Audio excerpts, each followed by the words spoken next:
Welcome to our channel. Today we how to use Gemini in Google Docs, beginner guide step by step clearly. Open your web browser and navigate to Google Docs. Sign in to your Google account if you aren't already logged in.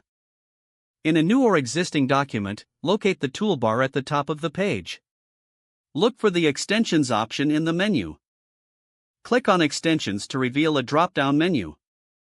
Choose Gemini from the list of available extensions. If you haven't installed Gemini yet, click on Get Add-ons to find it in the Google Workspace Marketplace. Search for Gemini in the Marketplace and click on it.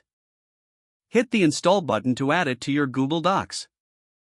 Once installed, return to your document and go back to the Extensions menu. Select Gemini again to open its features. Familiarize yourself with the interface and available tools offered by Gemini. To begin using Gemini, choose a relevant function based on your needs. For example, if you want to enhance your writing, select the Writing Assistant feature. Follow the on-screen prompts to incorporate suggestions into your text. Take your time to explore other features, such as grammar checks and style enhancements. Adjust settings within Gemini to customize its functionality to suit your preferences. Keep an eye on any tips or tutorials provided within the extension for further guidance. Once you're satisfied with your document, save your changes as usual. Close the extension when you're finished using it. You are now equipped to use Gemini effectively in Google Docs. If the page does not load, refresh the browser or try again in a private or incognito window. Make sure you are using the correct email address, then retype it carefully to avoid small typos.